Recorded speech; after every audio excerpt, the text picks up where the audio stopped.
Ready? Yes, it is noisy. Yeah? Okay.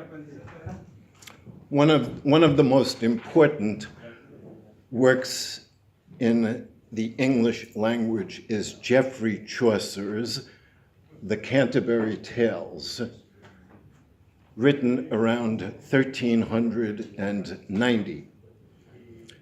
Chaucer describes 30 people who are making a pilgrimage to the shrine of St. Thomas a Becket in Canterbury. And one of the pilgrims that he focuses on is a cleric. He describes him in this way. A cleric from Oxford was there also, who studied philosophy long ago. He had but little gold within his suitcase, but all that he might borrow from a friend on books and learning, he would swiftly spend. And then he'd pray diligently for the souls of those who gave him the resources to attend schools. He took utmost care and heed for his study.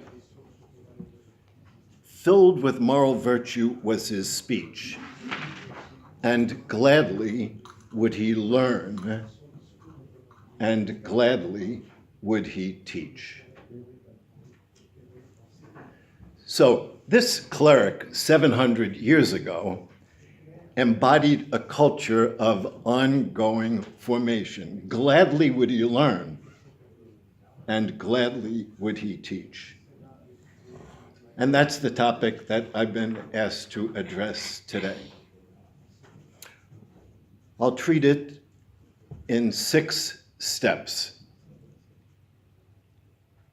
First, why is the question of ongoing formation so important? Secondly, the context today. Third, a word about culture. The topic is a culture of ongoing formation. Fourth, what does a culture of ongoing formation involve? Fifth, some means for nourishing a culture of ongoing formation. And sixth, a personal plan. Okay, 6 steps. I have to tell you right from the start, I found preparing this topic very interesting. It's the first time I've ever actually spoken on this topic, and it's a very interesting topic. So those are the 6 steps. So first, why is a culture of ongoing formation so important? Let me begin with St. Vincent's attitude toward ongoing formation. St. Vincent was continually concerned about the vitality of the confreres. He gave regular conferences to the members of the Congregation of the Mission from its foundation in 1625 until his death in 1660. And he saw these conferences as one of the principal means for the ongoing formation of his confreres. They are still, along with the common rules that St. Vincent composed, one of the principal sources of the heritage of the congregation. Pierre Coste, the noted historian of the congregation, stated this: if care had been taken to collect and preserve all of the conferences of St. Vincent, 10 full volumes would not be sufficient to contain them.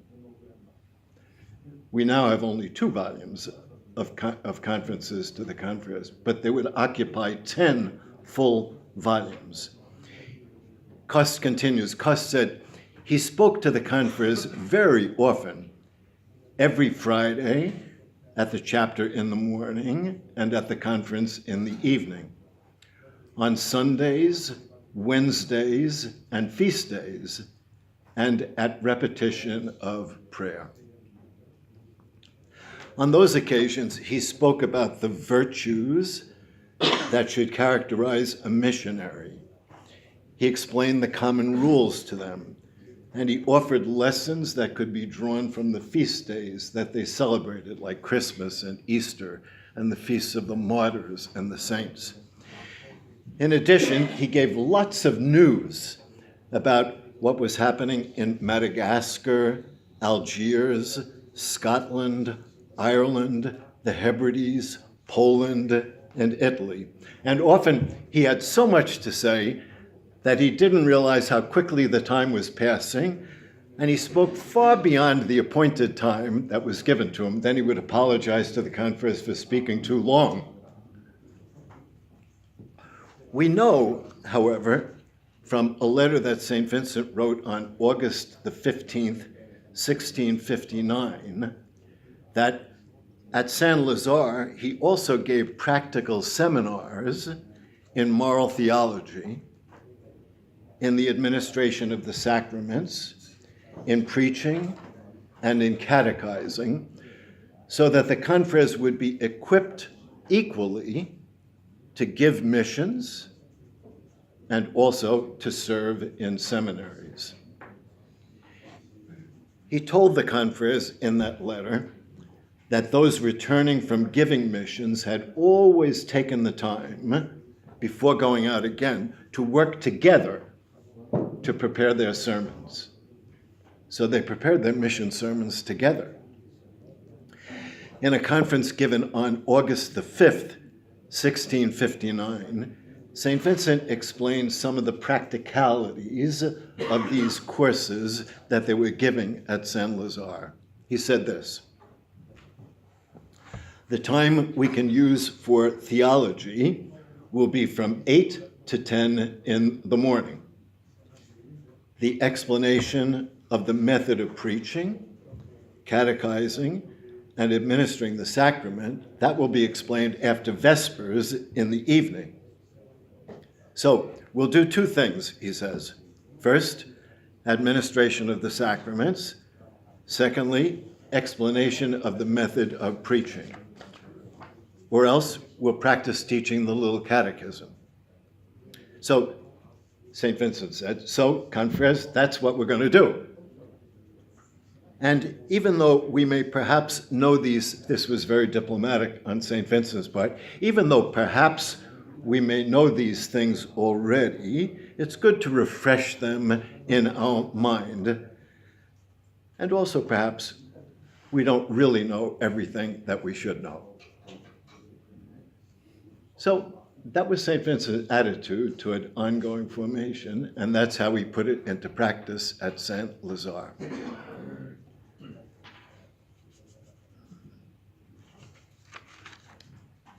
Second point,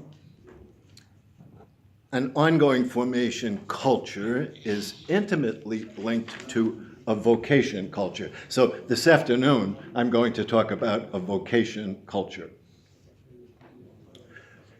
We will attract vocations to the Congregation of the Mission only if we are fully alive, only if people see Christ living and acting in us. Otherwise, nobody will come. Nobody will come. And so ongoing formation is essential for that. We hope that we can say with St. Paul, "It is no longer I who live, but Christ who lives within me. And the life that I now live in the flesh, I live by faith in the Son of God who loved me and who gave himself fully for me." But we are never fully formed in Christ, never. And so it is only if we continue to be formed in the course of our lives that we are more and more alive. And if we stop being formed, we die. So an ongoing formation culture is intimately related to a vocation culture.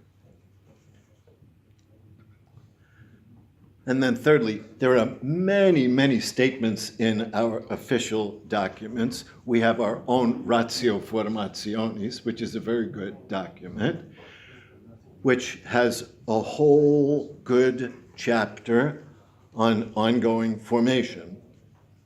And there are countless other similar documents, like our own constitutions and statutes and documents of the church about ongoing formation and the importance. And I will not treat these documents today. Somebody else can treat those documents. So that's the first point. Why is an ongoing formation culture so important? Secondly, let me say a word about the context today. Is everybody okay back there? Your people are, yep, you're okay? In the back there? Yep. All right, good. So, what's the context today?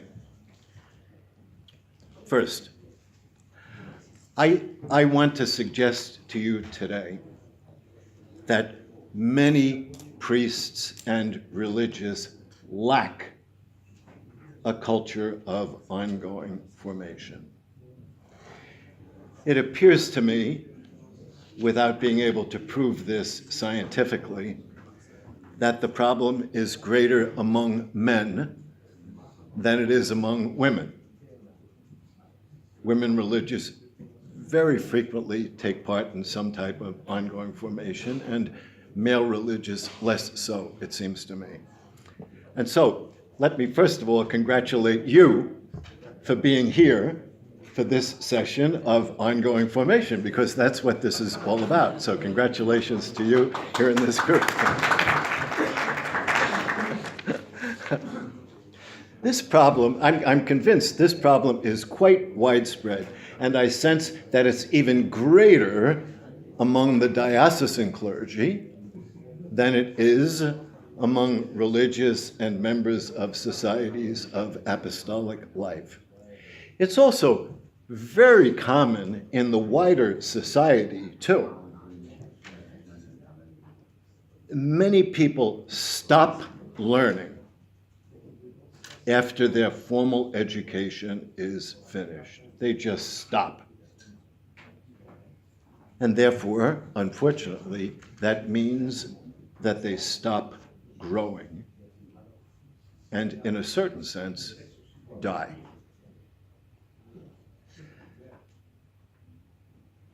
But there are professions that foster a culture of ongoing formation.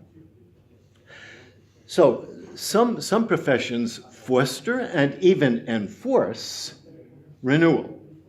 For example, in many countries, doctors, nurses, psychiatrists, counselors, teachers must continually update in order to be accredited in their profession. A good friend of mine, a psychiatrist, must complete 30 hours of ongoing formation every 2 years in order to renew his license to practice. If he doesn't undergo ongoing formation, finished. He can no longer serve as a psychiatrist. And that's true of many teachers, doctors, nurses, and so on. So let me raise today a very unpopular question.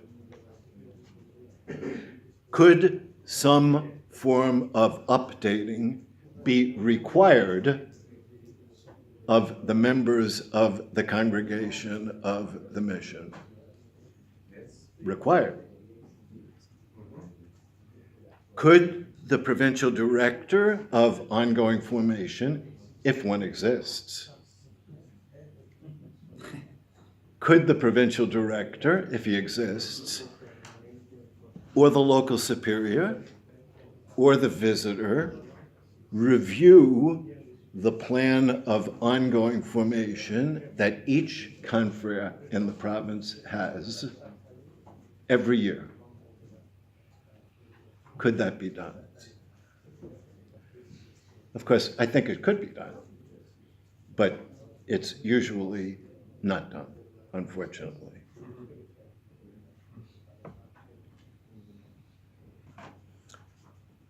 Third section, a word about culture. So I'll be speaking this morning about a culture of ongoing formation, and this afternoon about a culture of vocations.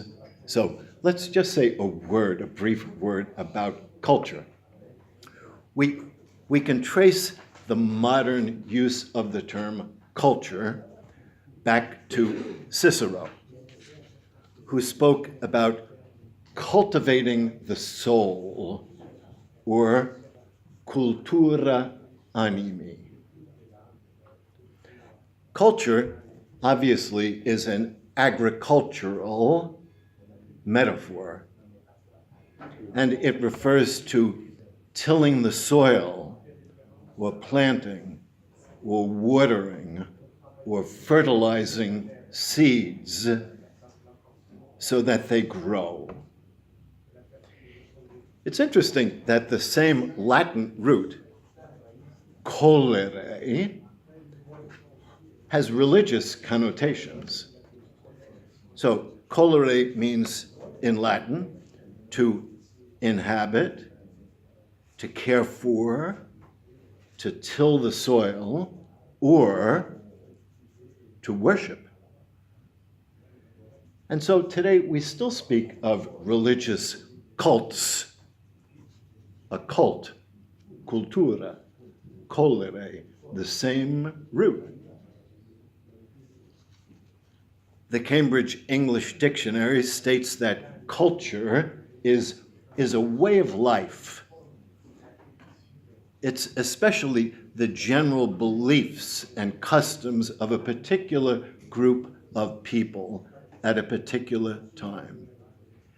And so this metaphor, culture, tilling the soil, getting the seeds to grow, is a very, very appropriate one.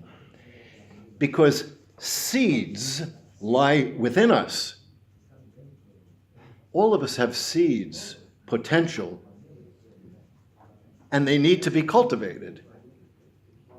And other seeds will be planted within us during our lives if we're undergoing ongoing formation, and they need to be cultivated. They too will need to be nourished, watered, tilled, if we are to grow. So a culture is a way of life in which things continue to grow within us. Sometimes philosophers have distinguished between nature, what we were born with, and culture, what we develop in the course of our lives. And therefore, how important it is that cultivation is always going on within our lives. Because unfortunately, when the seeds within us no longer grow, we die. Even though we may still be alive, we're dead. Okay, so those are the first 3 points. Number 4 is, in a sense, the heart of the matter. What does a culture of ongoing formation involve?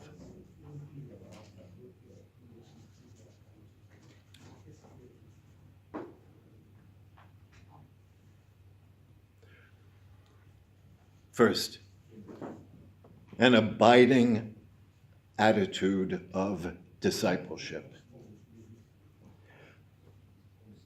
Again and again, Pope Francis reminds us that we are missionary disciples. This was the principal theme of the document at Apostolic, the 5th General Conference of the Episcopate of Latin America and the Caribbean, of which Pope Francis was the chairperson of the editorial committee. And so I suggest to you today that the most important quality in a culture of ongoing formation is an abiding attitude of being a disciple and a missionary. That's the most important attitude. A disciple, one who learns, one who throughout his life is listening. Unless we're disciples who throughout our lives continually listen to the Lord, we will not grow. Without listening, nothing enters our minds and our hearts. Nothing changes. No growth takes place. Jesus says to his disciples day after day, learn from me. And so this is the most important attitude of a culture of ongoing formation. Second, the documents on ongoing formation state that it has varied dimensions. Our own Ratio Formationis speaks of 5: human, spiritual, intellectual, communal, and apostolic. And it states that in each of these dimensions, we should seek to express the Vincentian charism, which we might visualize as an axis that supports 5 spokes of a wheel. So the Vincentian axis with a human, spiritual, intellectual, communal, and apostolic spoke. 5 spokes in a wheel. Another way of saying this is that ongoing formation is holistic, that it is multifaceted. So there are different dimensions.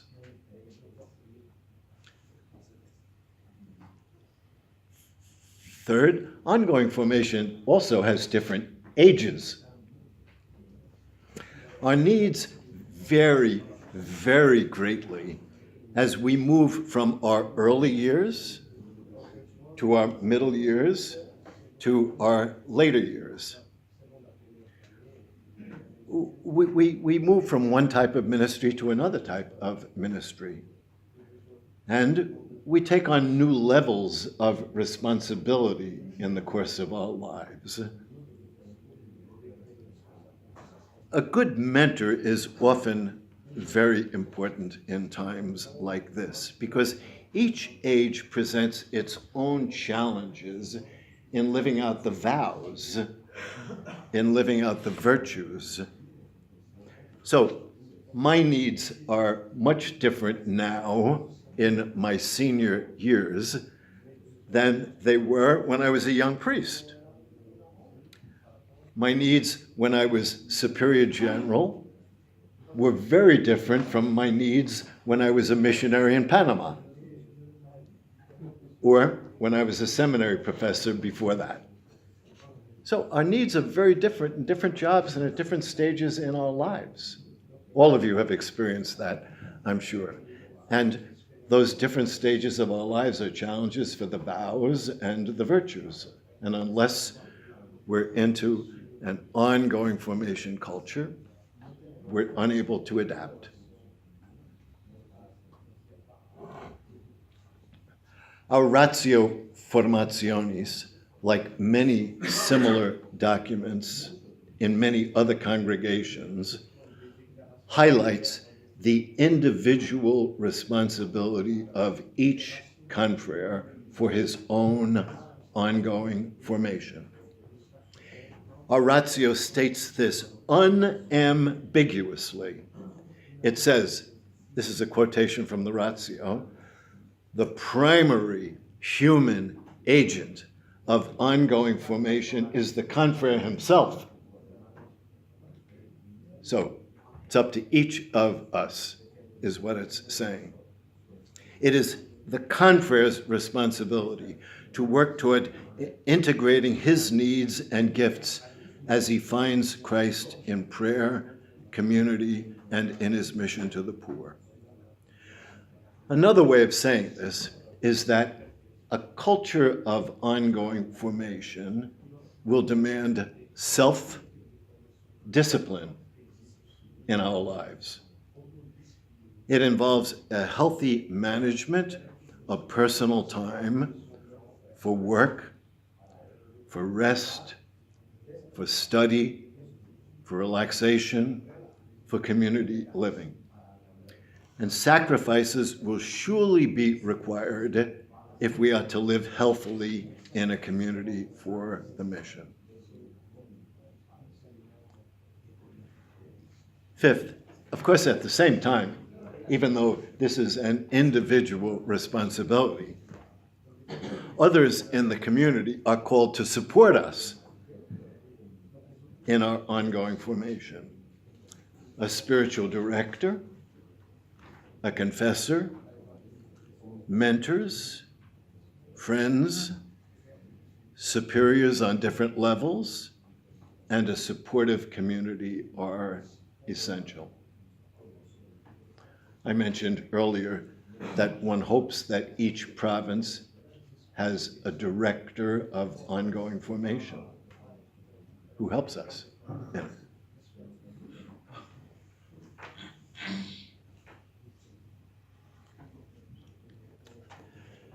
Fifth section. This is going to be the longest section. Some means for nourishing a culture of ongoing formation. First, as I already mentioned, the most important means is cultivating a basic attitude of discipleship.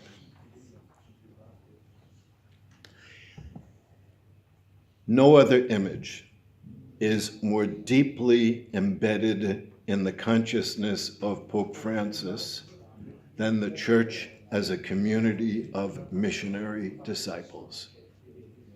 No other image. That's his basic starting point. Everybody in the Church is a missionary disciple. As Pope Francis says this of himself: I am a mission on this earth. That's why I am here. And so he emphasizes that the Church is missionary by its very nature.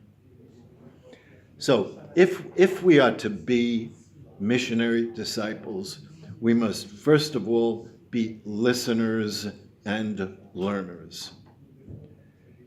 Consequently, in describing the Church, Pope Francis highlights collegial structures like synods, the consultative group of 8 or sometimes 9 cardinals whom he calls together regularly, and the role of episcopal conferences. He speaks of a synodal church. Francis frequently warns against an ancient enemy, which, by the way, St. Vincent himself mentions, acedia, which suffocates disciples. Acedia is sometimes described as the noonday devil,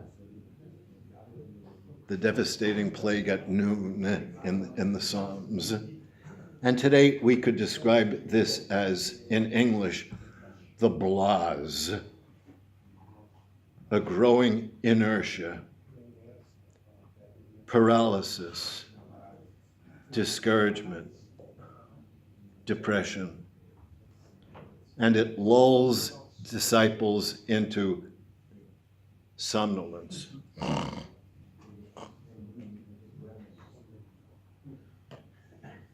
That's what Pope Francis says is the great danger for disciples, that they fall asleep and they no longer listen. So, with energy, Pope Francis proclaims the universal call to holiness, the universal call to be missionaries, and the universal call to create a civilization of love. So we must ask ourselves, is our basic stance in life one of listening to those calls, the universal call to holiness, the universal call to mission, the universal call to create a civilization of love? Is that our basic stance in life? And therefore, are we continually learning to be missionary disciples? Second, dedicating abundant time each day to meditative prayer. We may not think of meditation as a means of ongoing formation, but I'm suggesting to you today that it is a very important means of ongoing formation. We have built into our lives as followers of St. Vincent that every single day we will take a substantial period of time to meditate. And what does that mean? It means to listen. To listen to what the Lord is saying to us each day. St. Vincent placed huge emphasis on meditation, on reflecting prayerfully every day. Just as Father Tomas, the Superior, did you see his Advent letter already? The Advent letter is on meditation. And so he's emphasizing the need to listen every single day to the Lord. It's online. If you haven't seen it, it's online already. So St. Vincent said this. He said, if we persevere in our vocation, it's thanks to meditation. If we succeed in our works, it's thanks to meditation. If we don't fall into sin, it's thanks to meditation. If we remain in charity, if we're saved, all of that is thanks to God and thanks to meditation. So St. Vincent knew how important it is for us to reflect on our experience of God and our experience of the poor. And he was convinced that, as Plato reminded his disciples, the unreflected life is not worth living. So, if we are to grow, it's important that the prayer of the congregation be faithful, that it be celebrated beautifully, that it be participative and meditative, and that it's something beautiful for God and attractive to the young. So when young people join us in prayer, afterwards do they say, wow, how beautifully the Vincentians pray. Wow. Our daily prayer as missionaries, if we're faithful and if it's beautiful, will draw us to God. It'll draw us to one another. It will draw us to the poor and the poor to us. And it will draw many young people who hunger to pray. It will be a time when we can cry out together in the words of the psalmist, "It is good to give thanks to the Lord, to proclaim your love in the morning and your fidelity in the watches of the night."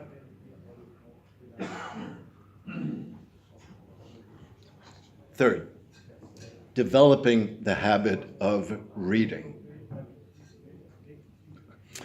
My own father never went to high school. He began to work when he was 13, and he was still working when he died at 81 years of age. He became a very successful businessman, and he became the head of a large company in New York. And once he said to me, you know, everything I learned in life, I learned from reading. Reading exposes us to new information, new ways of problem solving, new ways of expressing ourselves. It brings us into contact with other people's ideas, not just our own. And so reading broadens our perspective enormously. I suggest to you today that reading is crucial for growth.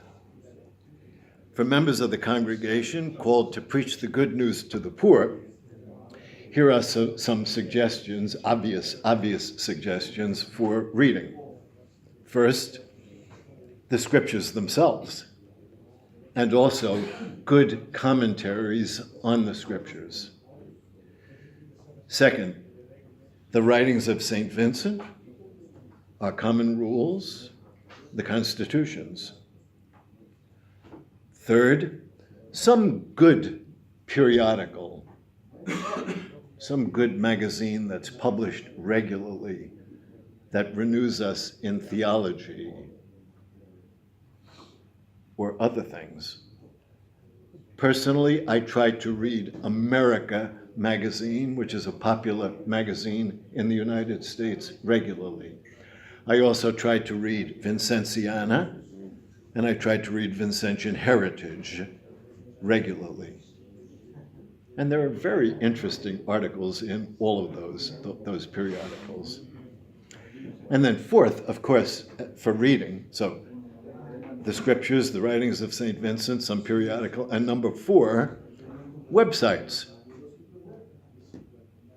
So there's enormous information online these days.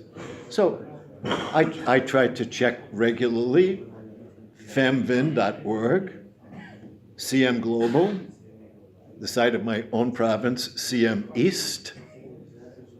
I also happen to read every day the New York Times.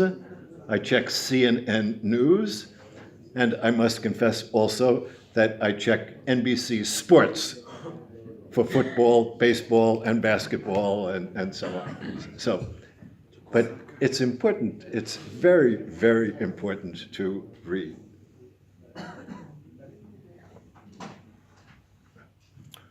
Fourth, setting aside time to make retreats.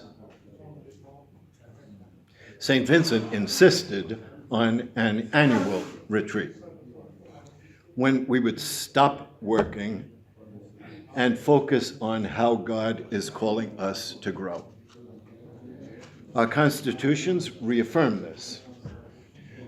Some confreres make monthly retreats too. Some set aside a day every week when they're free from work and can spend more time in leisurely reflection and reading and cultural opportunities and relaxation. So it's important not always to be working, but sometimes to stop in order to reflect. Fifth, participating in workshops, but not just courses. Countless workshops are offered for priests and brothers. Do we use them to improve our pastoral skills or our administrative skills or our missionary school skills? Have we acquired new communication skills suitable to this era when the social media are so important? Do our provinces offer workshops to assist confreres in their ongoing formation? Does the provincial director of ongoing formation have a list of workshops that he can propose to confreres according to the work that they're engaged in or the transition that they're making at this time in their lives or the new stage of life that they're entering? But let me offer one question in regard to this. It's essential that workshops and the acquiring of new skills be accompanied by reflection. It's not just taking courses, it's reflecting. For example, the use of the media, which all of us must use these days, it must be balanced. It must have a positive thrust. It must be good news for those to whom we communicate, and it must not suffocate us and absorb all the time that's needed for a reflective life. You see how much I'm emphasizing reflection in this session. Sixth, staying in contact with contemporary culture, news, art, film, music, sports, etc. Those whose lives are too narrowly focused sometimes have very little to talk about. They can be boring or much too serious. Have you ever lived with a confrere or two who have nothing to say? Nothing to say. Or maybe they tell the same stories over and over and over again because they have nothing else to say. It can be very, very discouraging or boring. In our relationships with one another, both inside and outside the congregation, interesting preaching and teaching demand that we share some cultural interests with our audience, with the people who are there. So people in general like to talk about the news, films, sports, music, art, culture, theater, and it's stifling if we have nothing to say about any of those things. So it's very important that we really be in contact with some or even many aspects of contemporary culture. 7, finding good mentors. As soon as I use the word mentor, you recall that discipleship is the key to ongoing formation. So a good mentor is a gift from God. I often thank God for some of the wonderful mentors whom I have had during my life, who've helped me, who've shared with me the time-tested wisdom that they had. My parents, who transmitted to me so many core values in life. Several theology professors who taught me to analyze, to reason, and to reflect. A teacher in high school who just died a month ago, a teacher in high school and another in college who made good literature and poetry come alive for me. Two other teachers who communicated to me their love for art and for music. A provincial superior who, by his example, modeled for me and for others what servant leadership is all about. A Spanish confrere whose competence and intellectual curiosity sparked within me a deeper interest in Vincentian studies. So, having a good mentor is a great gift in life.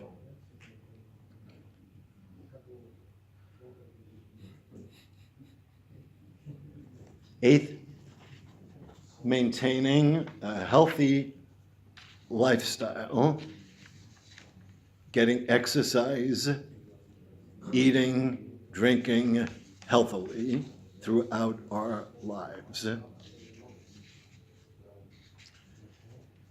So, ongoing formation, if it's holistic, means that we take care not just of our souls or our mind or our heart, but also our body. And so it's important that we learn in the course of our lives new ways of eating well, new ways of getting exercise. We can't do the same things when we're older that we did when we were young. I played basketball for the first 48 years of my life, almost every day. I swam for 18 years of my life when I was in Rome, almost every day when I was there, which is maybe half the year, but still, I swam. And now I walk. I walk, and I like to walk too. So exercise should be fun, not just a duty, but fun, enjoyable.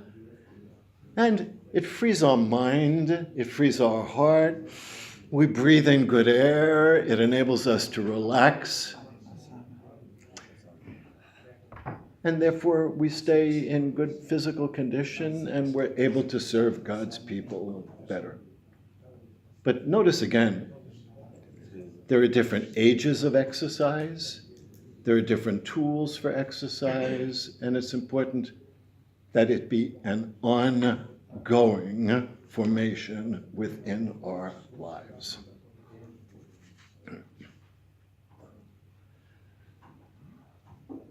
Last of all, today, may I suggest to you the use of a personal plan as a tool for promoting a culture of ongoing formation within the congregation of the mission. So, concretely, I'm suggesting that each and every confrere could develop a personal template which would embrace the dimensions of ongoing formation that I mentioned earlier. We're going to practice this in a few minutes. So, what are the dimensions? First, what are your goals this year for human development? Second, what are your goals this year for spiritual development? Third, what are your goals this year for intellectual growth? Fourth, what are your goals this year for developing apostolic, pastoral skills? Sixth, what are your goals this year for better understanding our Vincentian charism? So, could the provincial director for ongoing formation, or the visitor, or the local superior, or if none of those are willing to do this, could Could it be our own spiritual director or a good mentor who would then meet with each confrere annually and to discuss what steps each confrere is taking for ongoing formation? I'm going to distribute a sheet in a few minutes that details this more. So let me conclude. I'd like to conclude with a poem by Rainer Maria Rilke, the famous Bohemian Austrian poet, lived at the end of the 19th and beginning of the 20th century. His poem is called The Seeker, and it goes like this. I live my life in ever-widening circles, each superseding all the previous ones. Perhaps I shall never succeed in reaching the final circle, but attempt to do that I will. I circle around God, the ancient tower, and I've been circling for 1,000 years, and still I don't know. Am I a falcon? Am I a storm in life? Or am I a continuing great song? Does my life sing out for others?